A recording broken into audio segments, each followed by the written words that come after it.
ओम शांति। आज 13 अक्टूबर 2024 की अव्यक्त मुरली है।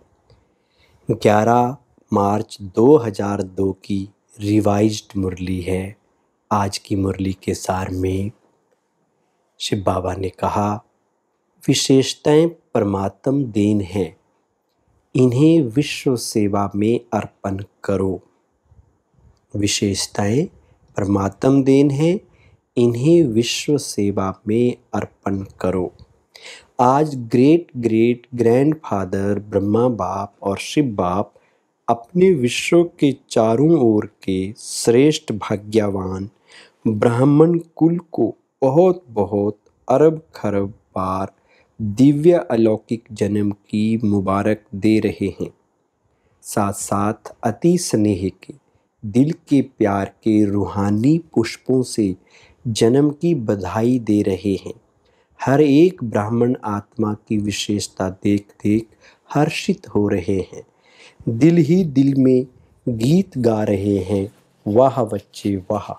आज के दिन अमृत वेले से सभी के दिल में यही खुशी की लहरें दिखाई दे रही हैं। वह बाप का और हमारा अलौकिक जन्म। बाप भी सभी बच्चों की अमृत वेले से बधाइयों की मालाएं देख देख खुश हो रहे हैं।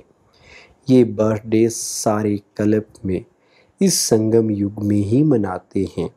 सतयुग में भी ऐसा अलौकिक जन्मदिन नहीं मनाएंगे।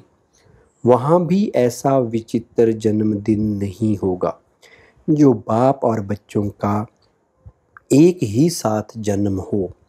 अब तक सुना है क्या कि बाप और बच्चे का जन्म एक दिन हुआ, लेकिन आज का दिन आप बच्चों का और बाप दादा का जन्म एक दिन मना रहे हो, तो वाह वाह के गीत गा रहे हो ना। आज बाप दादा अमृत वेले एक माला बना रहे थे। कौन सी माला? 108 की फाइनल माला नहीं बना रहे थे जो आप सोचो हमारा नाम था, हमारा नाम था। लेकिन आज आदि से स्थापना के समय से अब विनाश के समीप समय तक कौन से बच्चे अमर भव के वरदानी रहे हैं, उन्हों की माला बना रहे थे। ये भी ड्रामा अनुसार उन आत्माओं को ऊंचे ते ऊंचे भगवान के साथ सर्व चरित्र देखने सुनने का श्रेष्ठ पाठ है। लेकिन वो कितने थोड़े हैं। आप सबका भी पाठ है। क्यों? बाप दादा ब्राह्मण वंशावली बना रहे हैं, इसलिए विश्व के हिसाब से जो भी ब्राह्मण आत्माएं हैं वो बहुत बहुत भाग्यवान हैं। क्यों? कोटों में कोई की लाइन में और कोई में भी कोई, एक तरफ विश्व की कोटों आत्माएं, दूसरे तरफ आप हर एक ब्राह्मण एक हो। तो जन्मदिन पर बाप दादा हर एक बच्चे को, कोई कोई को नहीं, सभी बच्चों की जन्म पत्री देख हर एक की विशेषताओं की मालाएं गले में डाल रहे थे। आप सभी चाहे नए हो, चाहे आदि के हैं, चाहे मध्य के हैं, लेकिन विशेष हैं और विशेष रहेंगे ही। सारा कल्प विशेष रहेंगे। सारा कल्प विश्व की सर्व आत्माओं की, आप श्रेष्ठ आत्माओं के ऊपर महानता की नज़र रहती है। तो आप हर एक अपनी विशेषताओं को जानते हो? अगर हाँ तो एक हाथ उठाओ। बहुत अच्छा। उस विशेषताओं को क्या करते हो? जानते हो? बहुत अच्छा। मानते हो? बहुत अच्छा। लेकिन उन विशेषताओं को क्या करते हो? सेवा में लगाते हैं और रीति से यूज़ तो नहीं करते ना। ये विशेषताएं परमात्म देन हैं। परमात्म देन सदा विश्व सेवा में अर्पण करनी है।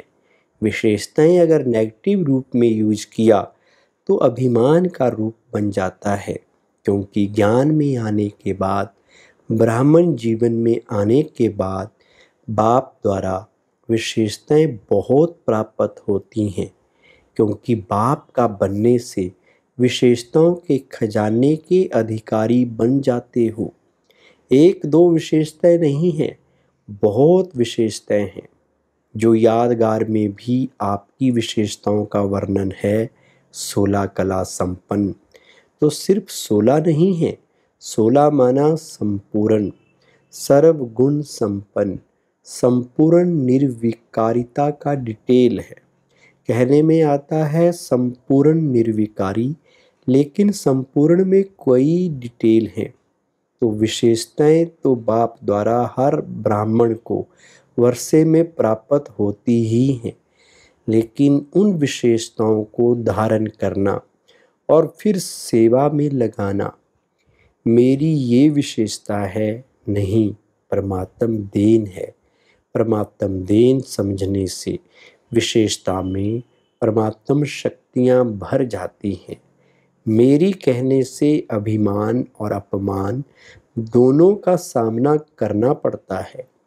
किसी भी प्रकार का अभिमान, चाहे ज्ञान का, चाहे योग का, चाहे सेवा का, चाहे बुद्धि का, चाहे कोई गुण का, जिसमें भी अभिमान होगा उसकी निशानी है, उसको अपमान बहुत जल्दी फील होगा। तो विशेष आत्माएं हो अर्थात परमात्म देन के अधिकारी हो। तो आज आप सभी बाप दादा का बर्थडे मनाने आए हो ना, और बाप दादा आप सबका बर्थडे मनाने आए हैं। आप तो सिर्फ बाप दादा का बर्थडे मनाएंगे, लेकिन बाप दादा सारे ब्राह्मण कुल का बर्थडे मनाने आए हैं। चाहे देश में दूर बैठे हैं, चाहे विदेश के कोने में दूर में बैठे हैं, लेकिन जो भी ब्राह्मण आत्मा ब्राह्मण कुल की बन गई, उन सब का बर्थडे आप बाप दादा भी मना रहे हैं। आप भी मना रहे हैं। सबका मना रहे हो या सिर्फ यहाँ बैठने वालों का मना रहे हो? सभी याद है ना, सभी देख रहे हैं कि हमारा भी मना रहे हैं या नहीं, तो सबका मना रहे हैं। सबको मुबारक मुबारक मुबारक हो। मनाना अर्थात उमंग उत्साह में आना। तो दिल में उत्साह है ना, वाह हमारा अलौकिक जन्मदिन। तो आज अमृत वेले से जन्मदिन का उमंग उत्साह सभी में बहुत बहुत रहा ना।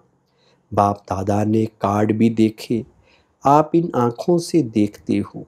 बाप दादा तो सूक्ष्म में ही आपसे पहले ही देख लेते हैं, लेकिन बाप दादा ने देखा। सभी अपने दिल का उमंग दिखाने के लिए कितना उमंग उत्साह रखते हैं। आजकल तो ईमेल बहुत सस्ता है ना, तो ईमेल भी सभी बहुत करते हैं। बाप दादा के पास सब पहुंचता है, चाहे ईमेल हो, चाहे कार्ड हो, चाहे पत्र हो, चाहे दिल के संकल्प हों। अमृत वेले से वतन में अगर चारों ओर के कार्ड, पत्र, ईमेल, संकल्प सब इकट्ठे करो तो देख देख कर बड़ा मज़ा आएगा। ये एग्जीबिशन बड़ी विचित्र होती है। तो बर्थडे पर भविष्य के लिए संकल्प किया जाता है।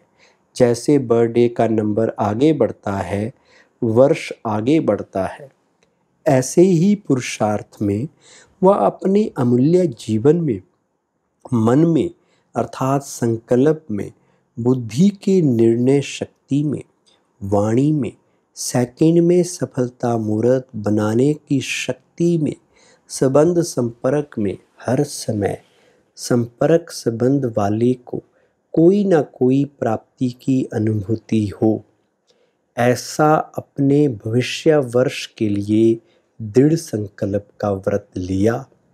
क्योंकि विशेष शिव जयंती के दिन 2 लक्ष्य ब्राह्मण आत्माओं के रहते हैं, एक स्वयं से प्रतिज्ञा का और दूसरा बाप की प्रत्यक्षता का झंडा लहराने का। ये 2 विशेष लक्ष्य इस दिन हर एक के अंदर रहता है। तो बाप दादा ने आप सबकी की हुई प्रतिज्ञाओं का जो बीते हुए समय की हैं पोता मेल देखा। हर साल हर एक ने विधि पूर्वक संकल्प से वाणी से प्रतिज्ञा की है। बहुत अच्छा किया है। लेकिन अभी आज के बाद अर्थात जन्मदिन मनाने के बाद एक शब्द को विशेष अंडरलाइन करना। कॉमन शब्द है, नया नहीं है। वो शब्द है निरंतर दृढ़ता। कभी दृढ़ता और कभी दृढ़ता में भी अलबेलापन नहीं। अगर निरंतर दृढ़ता है तो उसकी निशानी है निरंतर हर संकल्प, बोल, कर्म द्वारा स्व में, सेवा में और संबंध में 100% सफलता। जब तक इन सभी बातों में ब्राह्मणों में सदा सफलता कम है तब तक प्रत्यक्षता ड्रामा अनुसार रुकी हुई है। सफलता प्रत्यक्षता का आधार है। हर बोल सफलता पूर्वक हो, हर संकल्प सफलता पूर्वक हो। इसलिए आजकल के यादगार में भी गुरु कहलाने वालों को सतवचन महाराज कहा जाता है। चाहे झूठ भी बोल रहे हों लेकिन भगत कहते हैं सतवचन। तो ये आपके वचन का गायन है। महाराज महान तो आप ही बनते हो ना, इसलिए सतवचन महाराज माना महान आत्माएं। ऐसे कभी नहीं सोचो कि मेरा भाव नहीं था लेकिन बोल दिया, निकल गया। बिना भाव के भावना के बोल नहीं निकलते हैं। ये तो चलाने की बात है। कभी कहते हैं निकल गया, क्यों निकल गया? क्यों कंट्रोलिंग पावर नहीं है क्या जो निकल गया? हो गया तो राजा नहीं है। कोई कोई कर्मेंद्रियों के वशीभूत हो गए ना, जो निकल गया हो गया। तो इस वर्ष में मुबारक के साथ निरंतर हर बात में दृढ़ता को अंडरलाइन करना। आज बर्थडे है इसलिए बाप दादा आज नहीं सुनाते हैं, लेकिन सभी के चार्ट से बाप दादा ने एक बात नोट की, लेकिन लास्ट बारी में सुनाएंगे। आज तो मनाना है, सुनाना नहीं है। 15 दिन के बाद सुनाएंगे। बाप दादा सुनाए तो 15 दिन में सब ठीक हो जाएंगे। अच्छा पहले कहो 15 दिन में करेक्शन हो जाएगी फिर तो सुनाना ठीक है। अगर 15 दिन में परिवर्तन हो जाए तो बाप दादा तो पता नहीं क्या कर देंगे। तो सुनाएं क्या? तो 15 दिन में परिवर्तन हो जाएगा। संकल्प करेंगे। अच्छा पांडव करेंगे, सुनाएं। सुनना तो सहज है, करेंगे, करना पड़ेगा। बाप दादा ने पीछे वालों से, माताओं से, टीचर से, डबल फॉरनर से सबसे पूछा। सभी ने हाथ हिलाया। हाथ तो सब बहुत अच्छा उठा रहे हैं। वरदान है, अल्पकाल के सहारे के किनारे को छोड़ एक बाप को सहारा बनाने वाले यथार्थ पुरुषार्थी भव। अल्पकाल के सहारे के किनारे को छोड़ एक बाप को सहारा बनाने वाले यथार्थ पुरुषार्थी भव। पुरुषार्थ का अर्थ ये नहीं है कि एक बार की गलती बार बार करते रहो और पुरुषार्थ को अपना सहारा बना लो। यथार्थ पुरुषार्थी अर्थात पुरुष बन रथ द्वारा कार्य कराने वाले। अभी अल्पकाल के सहारे के किनारे छोड़ दो। कई बच्चे बाप के बजाय हद के किनारों को सहारा बना लेते हैं, चाहे अपने स्वभाव संस्कारों को, चाहे परिस्थितियों को। ये सब अल्पकाल के सहारे दिखावा मात्र, धोखेबाज हैं। एक बाप का सहारा ही छत्र छाया है। स्लोगन, नॉलेजफुल वो है जो माया को दूर से ही पहचान कर स्वयं को समर्थ बना ले। ओम शांति।